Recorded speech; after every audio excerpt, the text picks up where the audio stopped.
Welcome to the Performance Enhancing Podcast. It's like steroids for your brain. A podcast for people looking to live life at their peak potential. Chock full of real-world tools and knowledge that you can apply in your life today. By providing you with a lens into the lives, beliefs, practices, and actions of those who are already living extraordinary lives, the Performance Enhancing Podcast will help you shift your mindset or create that change in your daily rituals and habits so you can explode with success in the areas of life that are most important to you. So get ready for another dose of Performance Enhancing Podcast with SatoriPrime. Here's your host, Ilan Ferdman. Hello, everyone. Welcome back to another Performance Enhancing Podcast, or PEP Talk, as we like to call them. So today, and for the next two parts, is our Beer Talk series. So I got Guy back on here. A lot's happened since we did our 10. And on the complete opposite, if you watched Beer Talk 10, you'll know that in that one, we were completely and utterly inebriated towards the end of it. This one, neither of us actually muster up to drink some beer at something like 4 o'clock in the afternoon, so we didn't. And this is a sans beer talk. It was a water talk, I guess. In any event, it was a great conversation we had about power of creation and what we've kind of seen. It feels like we've almost hit some other gear in our manifestation part of our lives around business, around relationships, work, etc. So we wanted to share with you what we think creates the power of creation. And it was a really great conversation. The other thing that we did on this one, which we're going to start doing every time I record one of these pep talks or interviews, is we actually went live on Facebook. So if you follow me on Facebook or you follow SatoriPrime on Facebook, make sure you friend me, first of all. And then you can actually mark in your settings to see my posts first. And then every time I go live, you'll actually get a notification. And what happened that was really cool is people were asking us questions on Facebook Live and leaving comments. So it was like very engaging. So in this interview, you'll actually hear kind of the back and forth banter. So next time that happens, I highly encourage you guys to be on there with us or with me. It was really fun to have that interaction. So without further ado, let's start Beer Talk Part 1 and talk about the power of creation. Hello, everyone. Welcome back to another Pep Talk. It's been a hot minute since we've done one of these, and I brought Guy Ferdman here. Guy, say hi. Hi. Well, it's been a hot minute since we've done a beer talk. Pep Talks we're doing all the time. Yeah, but that's what I meant, Beer Talk. So this is actually, we're going to call it Sans Beer Talk because neither of us are motivated to be drinking beer right now. My beer is in the form of H2NO. for a variety of reasons, mine as well. Yeah. But we want to talk to you about there's been some crazy stuff that's happened since last we chatted, and it's just been way too long. So want to start by talking a little bit about power of creation. And cheers. Cheers. It's what kind of water you got there? I like to get from Sparklets mineral because San Diego water is trying to kill you. So I have delivered through bottles. This is very well aged. This is a 1997 drought irrigation water. Wow. Yeah, from Wisconsin. Hand delivered by small people from the town of Patterson. A shaman on a donkey. A shaman on a donkey. Mine has been sun-kissed, and it's from a direct exploration and drilling that was financed back in 1924 by the great George Wilkins. Wow. May he rest in peace. Wow, that sounds like expensive water. Georgie did not mess around. All right, so wow, that was a massive weird tangent. Sorry that you guys have to listen to that. So anyway, we want to talk about power of creation, and it's something that I think every time Guy and I actually do intentionally, it just creates ridiculous ripples and very fast. And so do you want to just start by telling them a little bit about power of word and power of creation and the process that we go through a little bit? Yeah, I teach this a lot. I mean, my belief, and I've been putting out a lot of pep talks on this myself, is that the word is the creation tool. So, and I often say this, that I'm not religious, but that the first words in the Bible are, and God spoke. And that translates to me in very simple speak that prior to speech, there was no world, meaning there was no reality. And there's a lot of scientific reasons that we can go into why this is, but if you would just at least take my word for it right now as a frame, that this is your creation tool. So you could say that the word is the world is the word. And because of that, I also like to think of it, and again, I'm just trying to use illustrations that I use in my mind of how these things work for me. I try to think of kind of like an energy bubble. I'll say like the Sonic the Hedgehog bubble is like around me. And inside of that bubble is kind of like the space that you get to create inside of. And what takes up space inside that little bubble there, inside your world, is things like your thoughts and your words. Now, we can measure this. We can literally measure the energetic output of thoughts, right? And words are just the translation of those thought patterns. So you could say that the moment you put stuff out there, the moment you're thinking, that is actually taking up energy and space-time around you. And if you notice, the things that you worry about or have in your life or cautious about or excited about are the things that you normally think about quite regularly. You probably speak to your friends about them often. And in that way, you're literally putting your thoughts into actions in the world. You're enrolling other people in those ideas, and they're kind of feeding your stories back to you. And that kind of generates the view of the world that we get. So neuroscience is pretty clear that what we see with our eyes is a pretty false representation of really what's going on in your world. About 95% of everything your brain is outputting to your eyes is just memories. It's like reform memories. So with all that said, the key takeaway here is that where you get to be at source in your life or say what's going on is by really altering the way that you use your speech.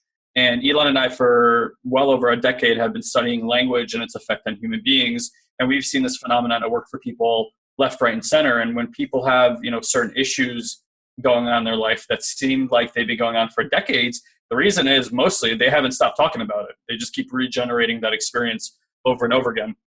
So the way that we use this phenomenon, and once you kind of start seeing that it's really not coincidence that when you change your speech, the way the reality is functioning around you changes also, you start being pretty vigilant and having a lot of integrity in the way that you function around the way that you use your words. So a lot of times we'll be looking for what is it that we're saying, what is it that our students are saying that has a disempowering context, and that the way that they're responding to the way that the world is showing up for them is in a disempowered state. And again, that's all being sourced from language. So we're always looking for ourselves, okay, how do we take our language to the next level? Where are we saying things that have limiting beliefs to us and we're responding to our reality in a disempowered way? And we're constantly in the process of calling each other out on these things and then doing what we call clearing work to get kind of like make space for something new to show up. So imagine, again, just to go back to my illustration of when you have energy around you, when you're speaking, when you have thoughts and that stuff is taking up space there, and you want something new to arise in your life, or you have this new wanting, I guess. It's like if you're trying to speak and there's something already in that space, it's a rule of physics that two things can't occupy the same space at the same time. So the first step is to literally have a conversation to clear it out of your space so that you can use that space again to reinvent your reality. And I'll kind of let you pick it up there. But that's some of the exercises that we do, and you can kind of get into maybe more descriptive how we do that. Okay, cool. Well, what I wanted to talk about was, let me just turn this around. Miki Reitman's with us, buddy. Hi. Hey. My wife here's with us. Amazing. So what I wanted to speak about specifically was what we do with that and like what we've actually created with that. Right. And we are in a constant state of trying to figure out what's next for SatoriPrime, where we see it going. And we'll talk a little bit about the whole rebrand and the big transition that you guys are going to see here in SatoriPrime. But during that conversation, while we're talking about all the amazing things that we want to create, we always like to do reality things, which is, these are all great. How are we going to measure that we're actually doing the things that we say that we're going to do? And one of the things that we really, both of us realized that we kind of really miss and both really, really enjoy were one-on-one coaching clients. But when we said we wanted to do coaching clients, we have our, we'll talk about the rebrand, but right now it's called our Mind Method community. which we do group coaching, which is amazing. It's a amazing community of people really, really up to something in their lives. And we get to do that live. It's every session is about 2 hours every 2 weeks, and it's about $300 per month for that. Now we wanted to, because we got so much fulfillment out of that, we wanted to do something on a more one-on-one basis. But also there's, as you build your business, your time becomes your most valuable asset. And I just interviewed Todd Tressiter not too long ago. You guys probably heard him on the podcast. And I loved one of the lines that he said. He's like, when someone becomes financially free, when your investments and your money, or your investments rather, provide you with a monthly income bigger than your lifestyle, like your investments are basically paying for your lifestyle, that's financial freedom. And he said, once that happens, money no longer is a factor to you, right? Like all of your stuff is covered. And at that point, time becomes the most valuable asset. Doesn't matter how wealthy you are. Like you can't buy more than 24 hours in a day. It just, every one of us has that same thing.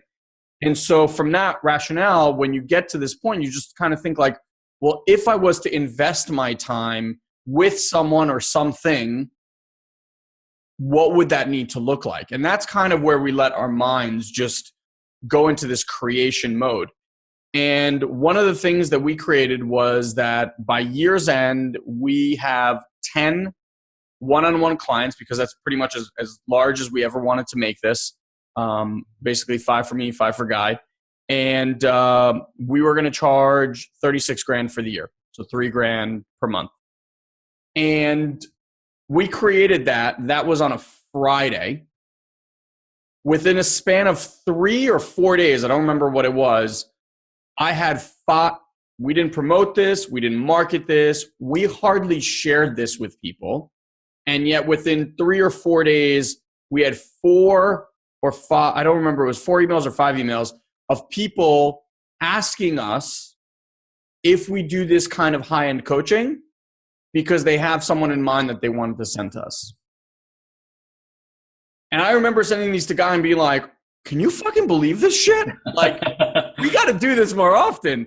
And what I loved is that that's just what happens. It's like when you are seriously intending and creating from that place, not of just throwing bullshit out in the air, but just with intentionality and with integrity, like all the stuff the Guy said, you actually create a game plan.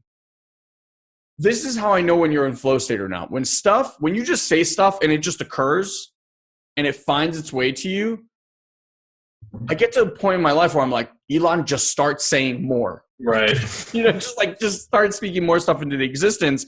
Because, the other thing we were talking about this morning, we have a Facebook mastermind called our Facebook Kickstarter program.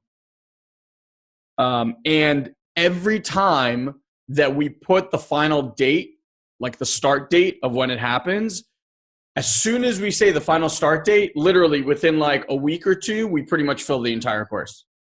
And we always laugh at it. It happens every single time. And that's what I'm talking about. Like, where in life are you actually creating? Yep.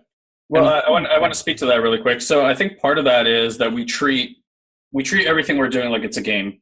There's not a lot of seriousness in the way that we operate. I don't mean that we're not serious about what we're doing. I mean, we don't add a lot of attachment to everything. Everything doesn't feel weighty and like burdensome to us. Everything is built inside of a structure of a game. So when we're looking at creating games in your life, which brings fun, play, and ease to everything that you're doing, by the way, excuse me, we want to look at what is the structure of a game, like what creates a game and makes something important to you.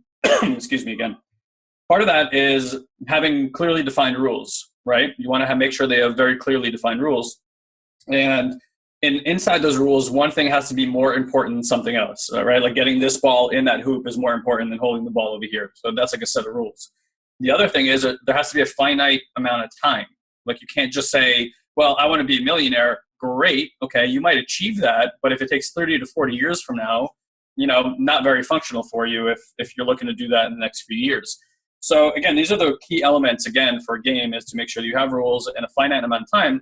And this is where it really helps to have a person that's willing to hold you accountable to what you say that you want. Now, most people say they want something, but they either like internalize it or they don't really share with their community that could actually assist them with that, because heaven forbid they do, and then somebody has to hold you responsible for when you're not being on your game.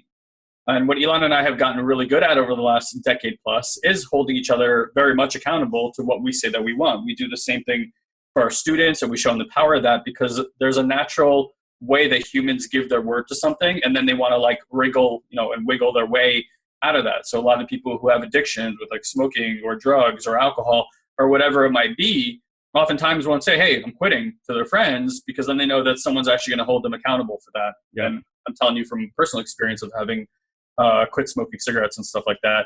So I really think it's important to mention that's what this is. We just create games all the time, and then we just play them and we have a lot of fun with them. I want you to talk about, though, over the years, I've noticed that the gap between what we say and it manifesting itself shortens, right? Paul used to say when we were really young, how fast can you say chair and have chair appear? Yeah. So what do you think is like the number one KPI, if we were to say it in internet marketing terms? What's the key performance indicator of why you think the timeline shrinks? Like, why do you get more power with your word? What's the access point to that? Hold on. I think you just hit it the nail on the head right now. And I think it's accountability.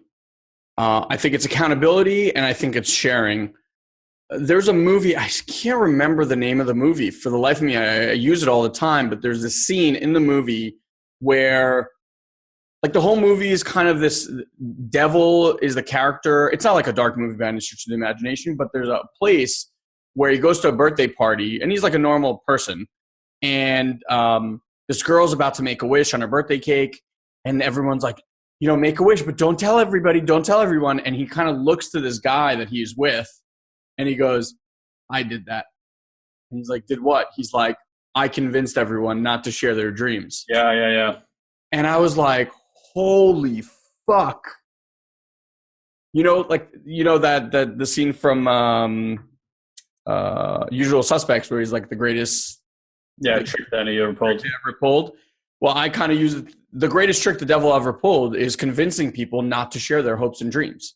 And I think it happens because people, it's a cultural phenomenon, right? Like every single culture that I've ever been a part of has insane amounts of superstitions. I know from personal experience, however, that every time I go and share these things with other people, it manifests that much faster. Absolutely. Now, I will say this, that obviously there is something to be said about, there's people in your life that like when you share it, they're just jealous, right? Like they're not your players. I'm not saying go do that, but I will share this with my wife. I will share this with my best friends. I share this with other coaching clients. I share this with, pretty much people who I know are or at least I think, are my supporters. Yeah. Because what happens is think about this, like one candle in a room can do X. But if I'm that candle and I go light all of these other candles with this idea, and now I have an army of candles lighting it up, which one do you think is going to generate more impact in the world? Absolutely. Great analogy. So for me, I think what's started that role, like that impact, is I would break it down to two things. One, I think our integrity, our intentionality is very, very clear and very clean about this stuff. I think if you have mucked up integrity and you're trying to build shit on top of crap, it just doesn't work, right? So I think we've gotten that part of it down. And then the other part is we've built, by the virtue of SatoriPrime and our marketing efforts and our brand being out there, we've built an incredible accountability army. Like when we say something and we create it in the world, it's not just like me and you. Like right now, there's a whole bunch of people listening to this live and chatting with us and all that stuff. But it's like when we put stuff out there, it impacts, I don't know how many tens of thousands of people, but tens of thousands of people all around the world. And so that kind of creation, like even now, right? 10 clients for 36 grand a year. That's a creation. That just left my mouth and has now lit a whole bunch of others. Now, some of you are like, fuck you, you morons. Like, what right do you have? And blah, blah, blah, blah, blah. And you know what? I'm okay with that.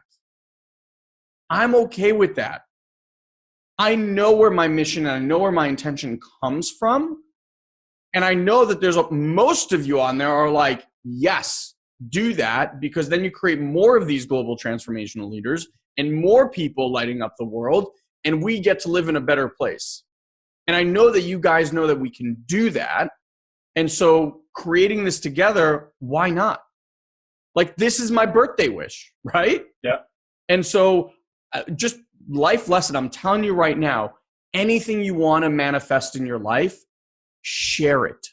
Mm-hmm. Share it. You are the sneakiest person on the planet. You want to lose 30 pounds? Share it with everyone you know. Like, one of the greatest things I ever saw someone do, this is a little bit of shame and guilt, so I'm not that big of a fan of it, but I think it's really clever. He has a scale that he bought. It was like $150. It's fully Wi-Fi, Bluetooth, whatever. It has an app. If he goes, so he has benchmarks, right? But if he treats himself crappy and his weight fluctuates over that benchmark, he set up through IFTTT, an image gets shared on Facebook of like him just looking super fat and super disgusting. Oof. With his weight out in the public domain and asking people like, please make fun of me. Wow. Right? Now, I was thinking, I was like, wow, that's really kind of aggressive and a little bit into that guilt and shame, which I don't think is a great motivator. But do you think he'll ever let that happen? Well, he's using looking good as a reverse motivator. Right? Maybe once he'll let that happen. Maybe once. And I was like, that's ultimate accountability. Sure. Ultimate accountability. It's like out there accountability. And so I would say that I think that's the biggest difference for us is we've gotten really bold at sharing who we are, what we are, and just don't care. Like, you know, we know we're here to do something. We know we have limited time to do it. And it's just like, let's get the show on the road. Yeah. Well, it's funny you bring up the birthday stuff. I don't know if I told you this, but the last year, every time I'm at a birthday party and somebody makes a wish on the birthday cake, when it's over, I'm the awkward person that steps and goes, hold on a second. And like in front of everybody, I'll be like, please share your wish. And I always get this like cockeyed look when I say that because of that, with like the superstition is hold it to yourself or it doesn't come true. I'm like, but everything I've ever learned about spiritual practice, about using your word, sharing in a community, enrolling other people, I'm like, everything we're doing is the exact opposite. In every area of life, everything we've learned to do is the exact opposite of how it actually works. Like, you want the best life ever, take all the programming you have, reverse it, and you'll have the best life. And you have the best life ever. So one of those things is sharing it. So I'm always like, please share your wish. I'm like, this is the community that shows up for you, that cares for you, that has the most invested in you becoming the best person you can become. And you're not going to share the thing that you want the most this year in your life with these people. Like, that makes no sense. So I want to ask the people here that are on live with us, do you ever share your birthday wishes, or do you have that same kind of like thing that we're talking about, culturally ingrained concept of not sharing what you want, or even, like Russians are, I think, crazier than most, although I've heard from a lot of other people that others are pretty crazy. I'm sure that a lot of people would disagree with you on the crazy front. About like, if you got a job, or if you got, some promotion or anything happened, like, you don't tell anybody. You don't tell anybody till it's like done, and like you've walked in. Like, you can't even share good news with people. So I'm just curious for the people that are watching this live, like, what's your experience with sharing that kind of stuff? What's the programming that you've had that stopped you? Yeah, like Kevin. What's up, Kev? Kevin was saying he never has, and he will from now on. Yeah, but I even remember growing up with us, and Mom's watching this, so I can say it. Hi, Mom. that I remember like we would put a deposit down in a new home or do like big events in life. And mom would always tell me, and she'd be like, just don't tell anybody. And like, it wasn't don't tell anybody. It was like, don't tell anybody till it's like nail in the coffin. It's totally done. It's totally complete. Because then heaven forbid, I myself, then heaven forbid that didn't come true. You'd have to like retract your word. But that's before I really understood how integrity works. And I thought integrity was about holding and keeping your promises, when it's just so much more than just honoring that word, that when you know something is not going to come true, just go clean it up with people. So the context changed so much. I mean, mom hasn't said that to me in, well over a decade. But I remember growing up and like that happening often and always kind of feeling a little strange about it. Like, wait, why can't we share this? Like, I never really understood it. But I think it had a lot to do with more of, how things had to look a specific way. We had to show up a specific way. We had to look a certain way to the public at large. It's like now I would say not just the two of us, but as a family, I don't like using the word transcended, but I know that doesn't really impact our lives very much. Yeah. I mean, is there anything else that you would think has had the power of X or, saying chair and chair coming out of your mouth come faster with velocity? For me, it always comes back to integrity. We say that another word for integrity is workability. I don't really have a lot of morality around that word anymore. So I just have noticed there's a correlation between putting your life into more and more integrity and the power of your word, which actually makes a lot of sense even in a scientific kind of way. I'm not going to go into the whole example of why right now. But I always imagine, like, when we do coaching or when I meet new people, within a few minutes, I have a really good read on somebody because I notice things about body posture and the way they're using their eyes and tonality and a lot of different things I've learned over the years, including speech patterns. So I have a pretty good clue of what's going on in there.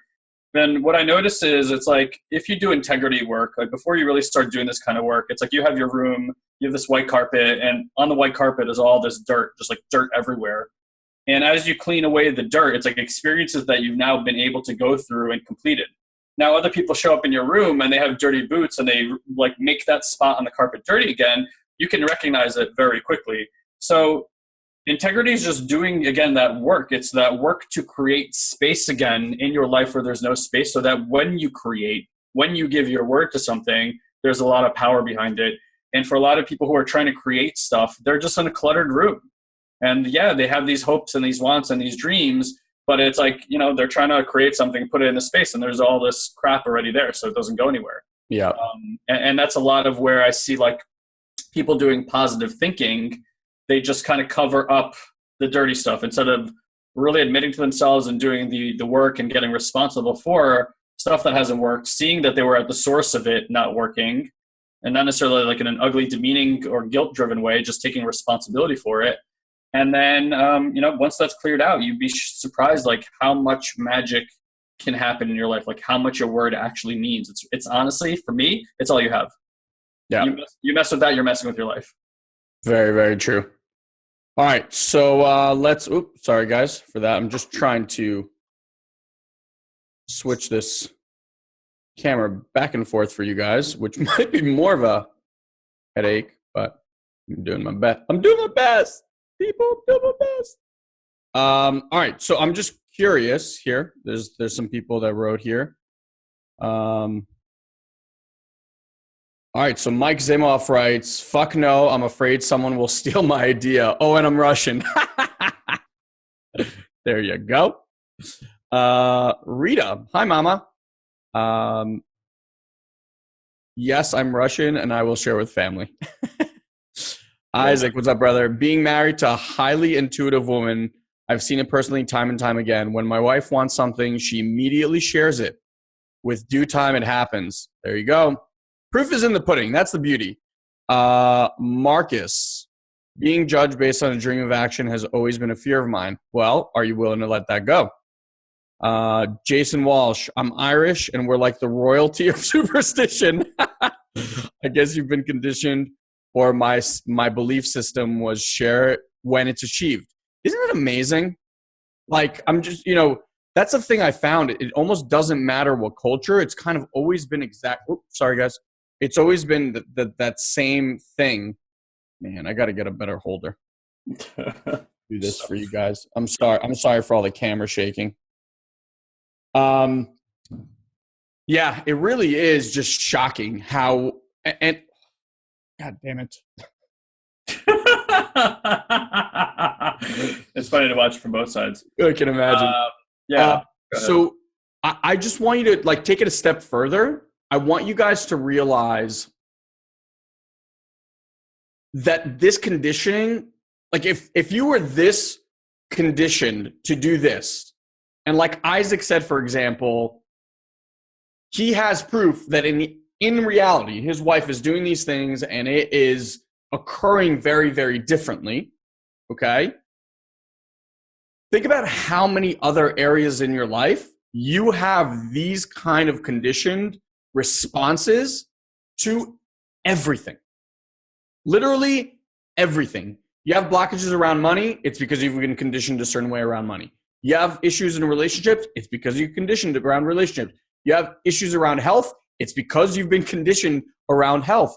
And it's these micro events, Guy alluded to it earlier, like you don't see the way the world is. You see your memories out there to match what your brain thinks you're looking at. Basically, the safest framework your brain can come up with is what you see. That's it, right? Yeah. And so there's the fact that people feel like they keep bumping into the same walls or they're walking in circles and keep doing the same thing over and over and over and over and over. Well, it's science. There's no like mystery to it. It's just that your brain keeps creating the same images over and over. Your reactions keep being the same programmed, conditioned reactions over and over and over, and you keep living the same life. You want to at this exact moment is, what do I do and how do I go about breaking up these type of structures, these type of confines? And I want to invite you to come check out our Mind Method community. If any of this conversation and anything that you've heard here resonated with you and you're like, wow, I really do operate this way. I can't believe that this is the way I've kind of perceived life. And you want to take a look at how to unlock those patterns. Those patterns got you to where you are right now. They're not going to get you to where you want to go. They got you here, they won't get you there. And so all you have to do is head over to SatoriPrime.com/mindset, and you can get a training there about the 3 biggest reasons why you don't accomplish the things you want in your life and what it takes. And then we'll also leave you there with a $100 coupon to come check out our community. So I highly, highly recommend, whether you want to join it or not, you at least go get that training. Again, SatoriPrime.com/mindset. And we'll see you on part 2. In part 2, we're really talking about our whole rebrand now about this and all of the pieces that go along with that rebrand, as well as we're going to start talking about the live event that's coming up in June. So definitely come check that out. Hope you're having an amazing day. We'll speak to you real soon.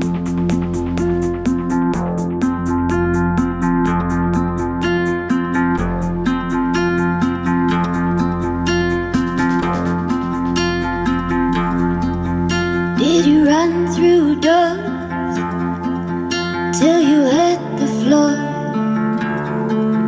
Did you read my eyes and my aching thoughts? Did you walk through walls till you had to grow? Oh my God, your smile and my soundless calls.